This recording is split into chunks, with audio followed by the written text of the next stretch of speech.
우리 옆에 앞에 뒤에 계신 분들과 인사합니다. 예수님의 이름으로 축복합니다. 예수님의 이름으로 축복합니다.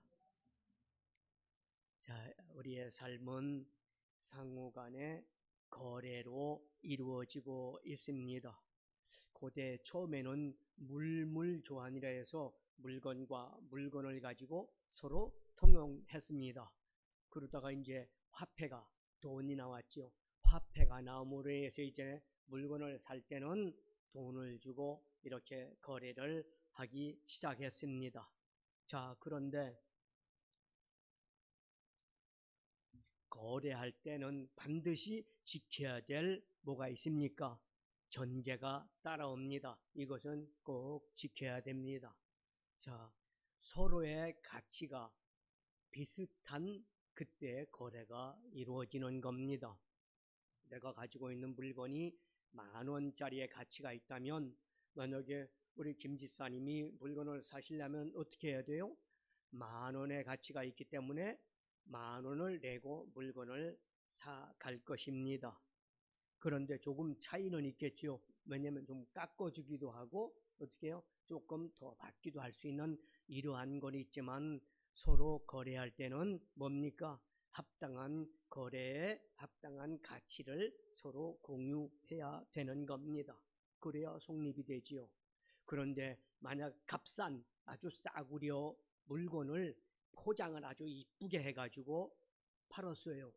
1,000원 가치밖에 안 되는 거를 포장을 잘해서 10,000원에 팔았어요. 그러면 뭐가 됩니까? 사기가 됩니다. 그렇죠? 가치와 전혀 다른 물건을 팔았기 때문에 사기가 됩니다. 그 반대로 좀 고급 물건이 됐던 어떤 물건이 됐던 그 물건의 가치가 굉장히 높은데 그거를 대가 없이 공짜로 줬다. 그러면 뭐가 될까요? 그러면 그것은 뇌물에 해당될 겁니다. 비싼 거를 아무 값없이 준다는 것은 뇌물에, 그 다음에 그 값어치가 있는 그 물건을 그냥 줬다. 이럴 때는 뇌물도 되지만 뭐가 되죠? 거기에는 문제의 소지가 있는 겁니다. 자, 작물이라 그러죠. 물건을 훔쳐다가 파는데 이게 굉장히 비싼 물건이라도 빨리 팔아 없애야 되니까 싸게 판다. 이것은 작물 아니면 그런 일이 있을 수가 없는 겁니다. 자, 이렇게 인간 사회는 서로 상호간에 거래를 하려면 전제가 따라옵니다. 그 가치에 맞게끔 이렇게 서로가 통용을 해야 되는 겁니다. 그런데 인류 역사에 참으로 이상한 거래가 천하에 공개된 사건이 있었습니다. 지금 지구상에 80억이라는 인구가 살고 있는데 약 30억이 되는 사람들이 이 거래를 잘 알고 있습니다. 이 이해하기 힘든 거래, 이 거래를 2000년 동안 지금 우리는 계속하고 있습니다. 이 이해하기 힘든 거래, 이 거래는 주관자가 누구냐? 주관자는 하나님이시고 그 거래의 상대자는 누구냐? 예수님과 저와 여러분입니다. 그리고 이 이해하기 힘든 거래의 장터가, 거래하려면 장터가 있어야 되잖아요. 이 장터는 어디냐? 예수님과 하나님과 우리의 거래 장터는 십자가 앞입니다. 하나님은 도저히 이해할 수 없는 거래를 십자가 장터 안에서 온 인류를 향해서 이제 매매를 시작하기 시도합니다. 인간들이 가지고 온 물건들은 뭡니까? 팔 수도 없는 쓰레기 같은 이런 것들인데 이런 물건들을 우리 하나님은 어떻게 해요? 천국의 복음으로 이렇게 교환을 해 주십니다.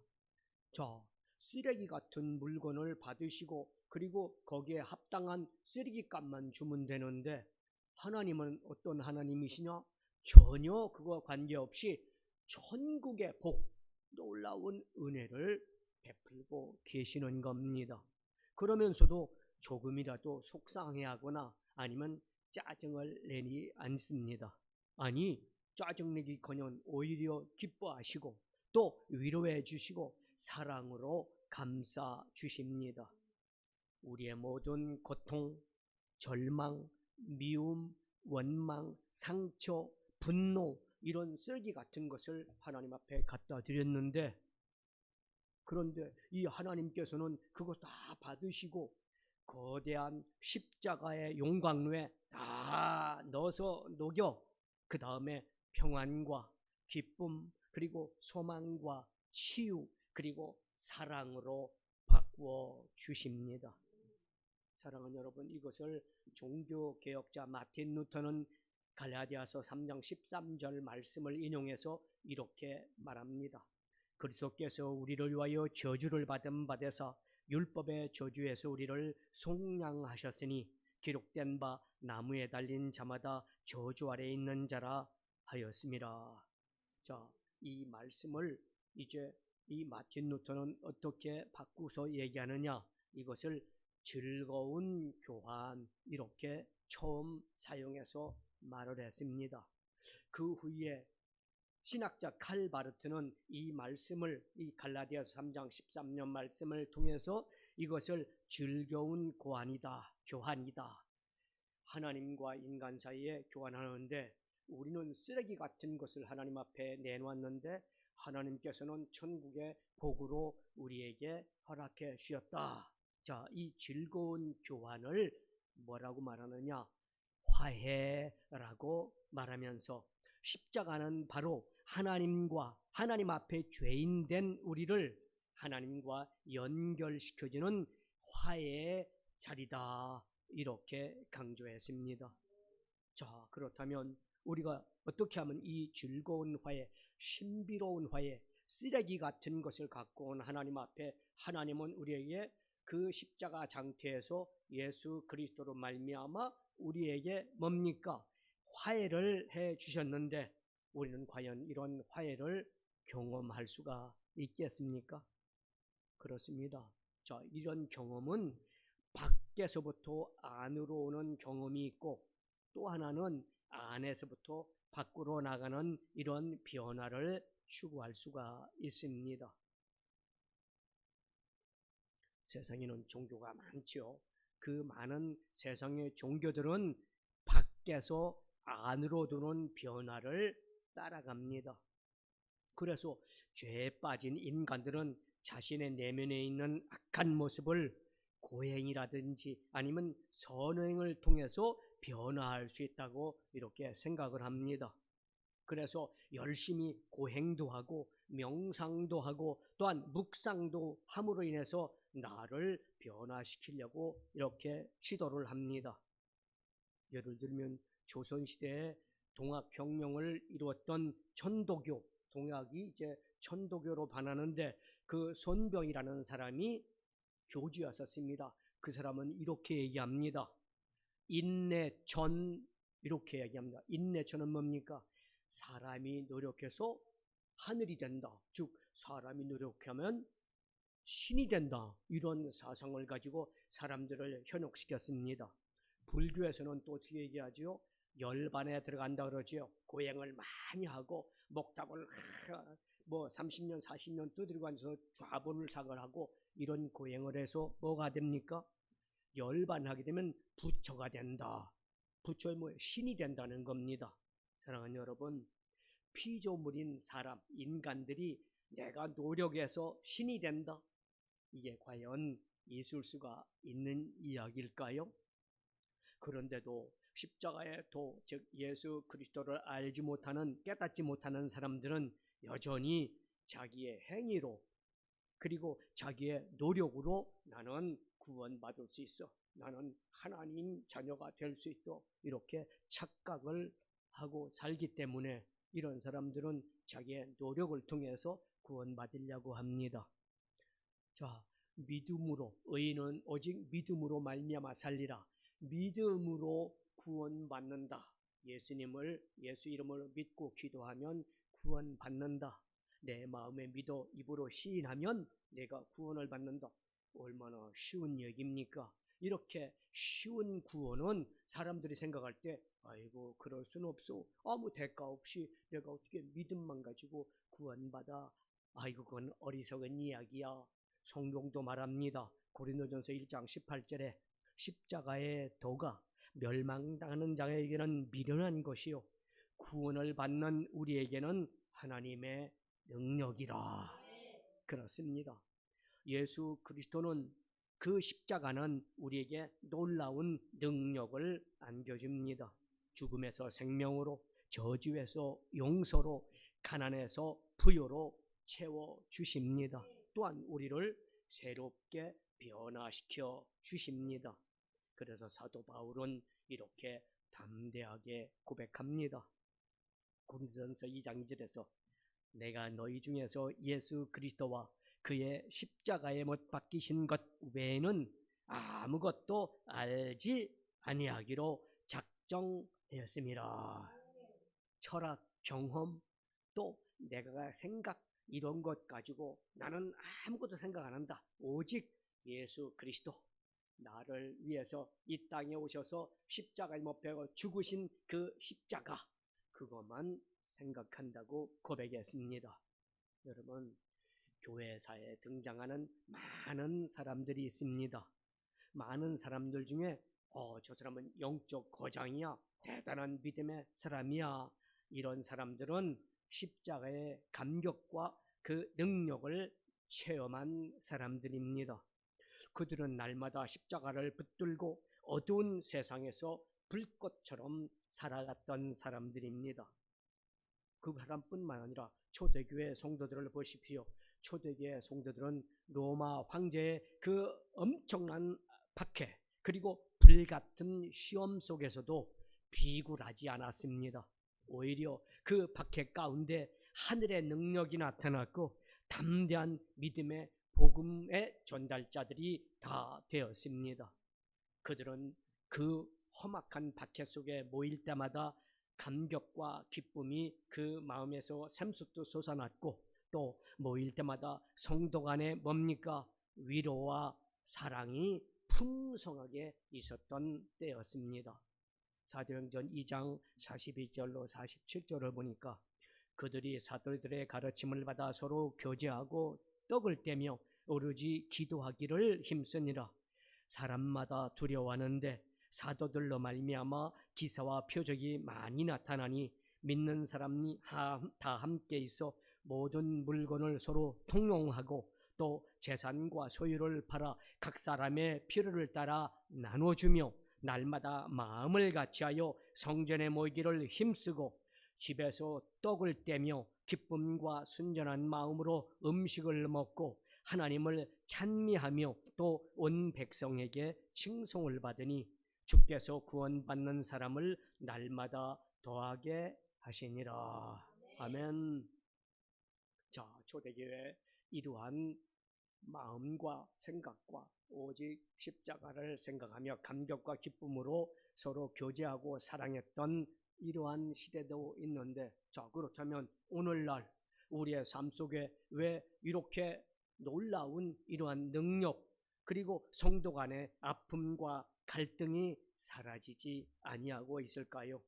왜 우리는 세상에서 선한 영향력을 발휘하지 못하고 세상 사람들에게 오히려 손가락질을 당하고 있는 걸까요? 그것은 바로 십자가의 능력이 사라졌기 때문입니다.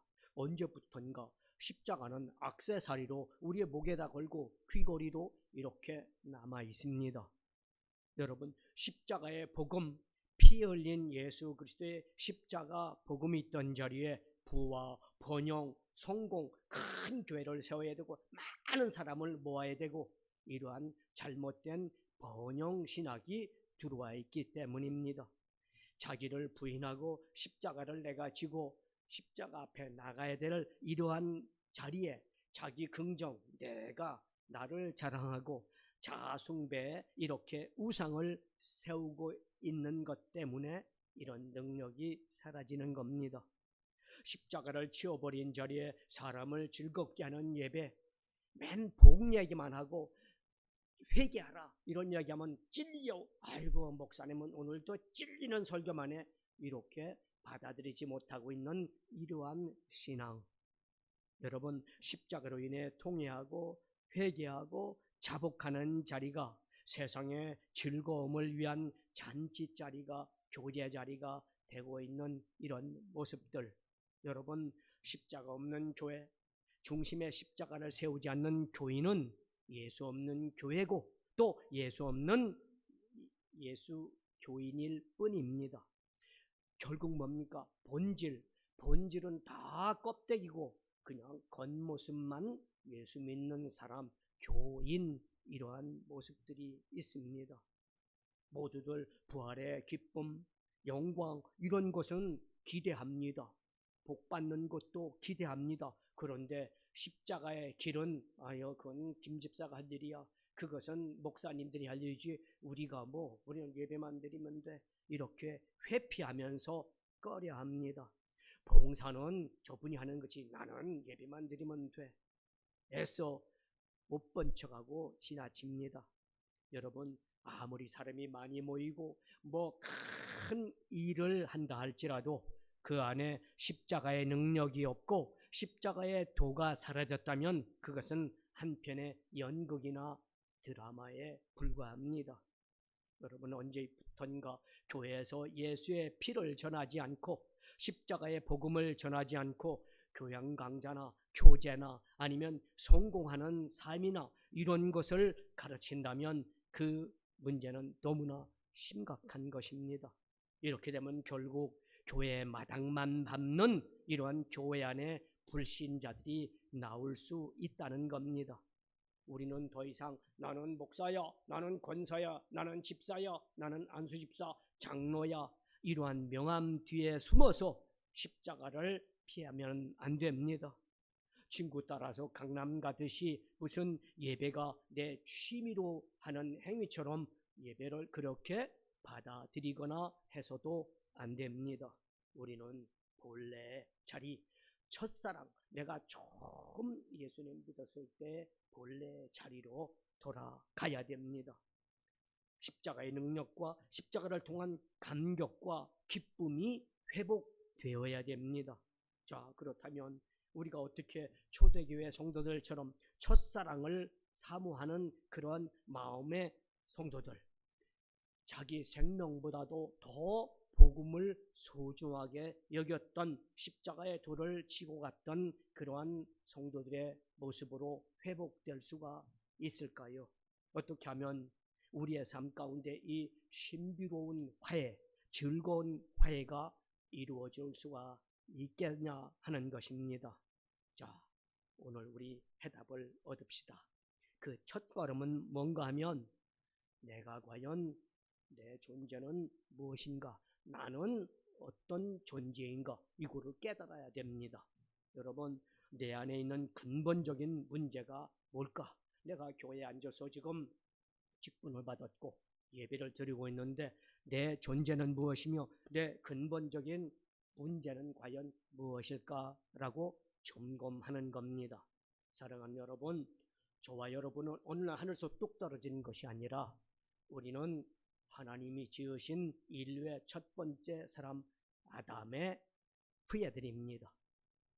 창세기 1장 27절 상반절에 보니까 하나님이 자기 형상 곧 하나님의 형상대로 사람을 창조하시되, 그렇습니다. 그러므로 하나님은 기쁘시게 우리를 기쁘시게 만드신, 하나님은 우리를 기쁘게 만든 그런 분입니다. 그리고 우리를 창조하신 다음에 굉장히 기뻐하셨습니다.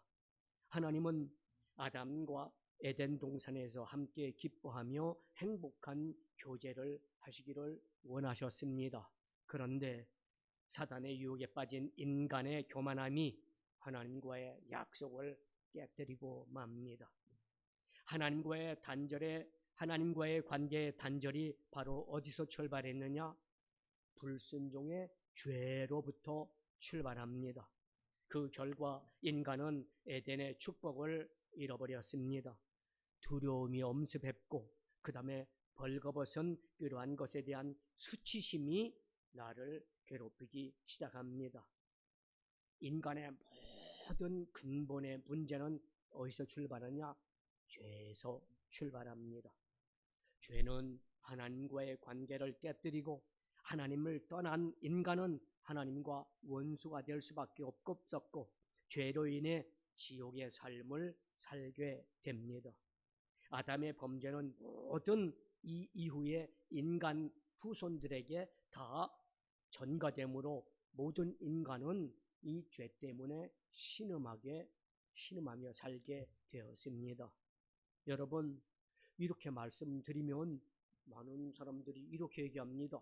아니, 왜 내가 지은 죄도 아니고 우리가 알지도 못하고 아담이라는 사람이 어떤 죄를 졌는지 우리가 알지도 못하고 또 우리는 보지도 못했는데 왜 아담이라는 사람 때문에 우리가 단체로 다 기합을 받아야 됩니까? 이렇게 얘기합니다. 사랑하는 여러분, 여기 사과나무가 하나 있습니다.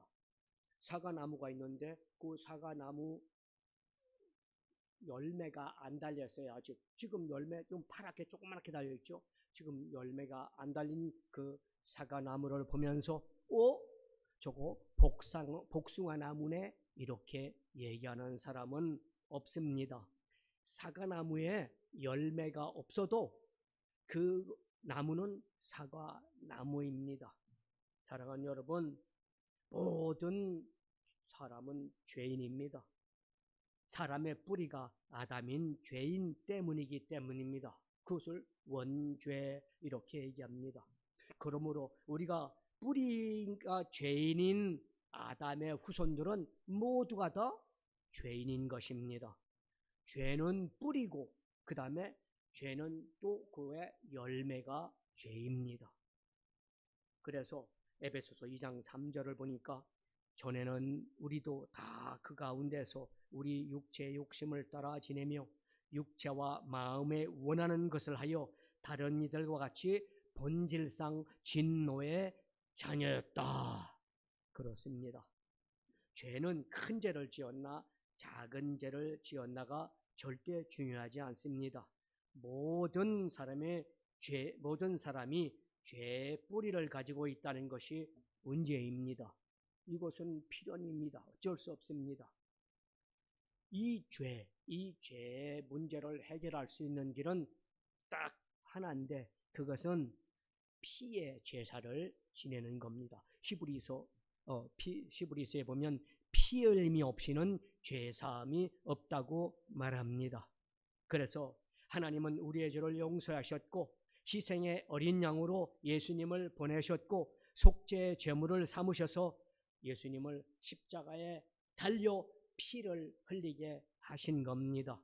그리고 그 십자가에 달리신 예수님은 십자가상에서 다 이루었다. 내가 너희들의 죄값을 이제 완벽하게 다 하나님 앞에 지불했다 선언합니다. 여러분, 그 십자가에서 올리신 떨림이 온 인류를 죄악에서 구원했습니다. 우리가 받아야 될 저주와 형벌을 십자가에서 예수님께서 피 흘리심으로 말미암아 우리를 죄로부터 자유하게 해 주셨습니다. 사명에서 생명으로 옮겨 주셨고 형벌에서 축복으로 가난함에서 부유함으로 바꾸어 주셨습니다. 십자가는 죄에 신음하는 인류를 구원하게 한 하나님의 사랑의 절정입니다. 오늘 본문 8절로 10절 우리가 아직 죄인 되었을 때 그리스도께서 우리를 위하여 죽으심으로 하나님께서 우리에 대한 자기의 사랑을 확정하셨느니라. 그러면 이제 우리가 그의 피로 말미암아 의롭다 하심을 받았으니 더욱 그로 말미암아 진노하심에서 구원을 받은 것이니 곧 우리가 죄 원수 되었을 때 그의 아들을 죽으심으로 말미암아 하나님과 화목하게 되었은즉 화목하게 된 자로서는 더욱 그의 살아나심으로 말미암아 구원을 받은 것임이라. 그뿐 아니라 이제 우리로 화목하게 하신 우리 주 예수 그리스도로 말미암아 하나님 안에서 또한 즐거워하느니라. 아멘. 이제 우리는 하나님의 놀라운 사랑의 절정인 십자가를 통해서 원수였던 우리가 하나님의 사랑받는 자녀로 회복되었습니다. 이것이 복음이요 이것이 즐거운 화해요. 신비로운 화해입니다. 나의 공로는 하나도 없는데 하나님께서 화해 자리를 우리를 인도하셨고 화목하게 만들어 주셨습니다. 그러므로 이 놀라운 은혜를 체험한 우리는 예수와 함께 날마다 나 자신을 십자가에 못 박아야 합니다. 갈라디아서 5장 24절 그리스도 예수의 사람들은 육체와 함께 그 정욕과 탐심을 십자가에 못 박았느니라. 아멘. 나는 죽고 내 안에 예수 그리스도가 지배할 때 신비로운 놀라운 이 즐거운 화해가 이루어집니다. 이제 우리는 어떤 삶을 살아야 됩니까? 화해자로서의 삶을 살아야 됩니다. 왜냐? 예수 믿었기 때문에. 고린도후서 5장 9절 말씀합니다.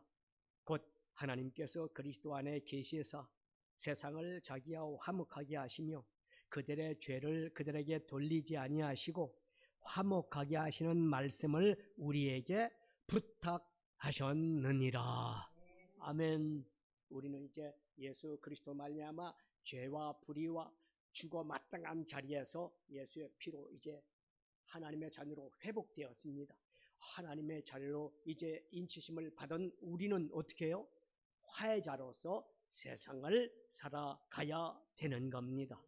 이 복된 소식, 이 놀라운 은혜의 소식을 우리는 세상에 전해야 됩니다. 믿지 않는 영혼들에게 이것을 전해야 됩니다. 죽은 영혼들에게 전해야 되고 교회 안에 있지만 죽어가는 영혼들에게도 다시 깨닫게 전해야 됩니다. 교회에 다니면서도 상처에 갇혀 살아가는 사람들, 저주에 눌려 살고 있는 사람들, 율법에 짐을 지고 수고하고 무거운 짐 가운데 허덕이고 있는 이러한 교인들에게 우리는 예수 그리스도의 피의 복음을 전해야 합니다. 십자가는 이토록 놀랍고 신비로운 화해가 이루어지는 은혜의 자리요, 축복의 자리입니다. 5월 성찬주일 나를 위해 십자가에 지신 예수님을 기억하며 감사 기도하는 복된 계절이 되시기를 바랍니다. 십자가를 통한 이 놀랍고 신비로운 화해를 통해 우리 교회와 우리의 가정이, 우리의 지역사회와 우리의 생활하는 모든 공동체 속에서 기쁨과 감사와 찬양이 흘러 넘치는 승리의 복된 삶이 되시기를 예수님의 이름으로 축원합니다. 기도합니다. 사랑이 많으신 하나님, 우리는 아무 공로가 없습니다. 내 수고와 노력도 없습니다. 그러나 우리 하나님은 이러한 쓰레기 같은 인생을 이제 예수 그리스도를 이 땅에 보내시고 예수 그리스도를 십자가에 못 박아 피 흘려 그 피로 말미암아 우리의 모든 더러움과 추악함과 죽음이 해결되고 이제 하나님의 자녀로 인치심을 받고 화해자로서 예수님처럼 이 세상에 살기를 원합니다. 많은 죽은 영혼들, 죽어가는 영혼들을 향해서 이 피의 복음, 십자가의 복음을 전하기를 원합니다. 사랑의 하나님, 이 결단과 믿음을 가지고 세상으로 나가는 하나님의 거룩한 백성들, 예배하는 하나님의 귀한 자녀들에게 성령 충만, 재충만 주셔서 담대한 믿음으로 이 복음을 전하는데 조금도 부족함이 없도록 우리 하나님 은총을 베풀어 주옵소서. 오늘 성찬을 대할 때 이 성찬을 통해서 하늘의 능력과 권세가 우리 가운데 넘쳐나게 하셔서 우리의 가는 곳마다, 우리의 손길마다, 우리의 발걸음마다 예수 그리스도의 복음의 피를 전하는, 그리고 이 복음을 전는 자마다, 듣는 자마다, 접하는 자마다 회개의 열매가 맺히는 복된 역사가 이루어지게 도와 주옵소서. 예수님의 이름으로 감사하고 간절히 기도하옵나이다. 아멘. 할렐루야. 오늘은 성찬주일입니다.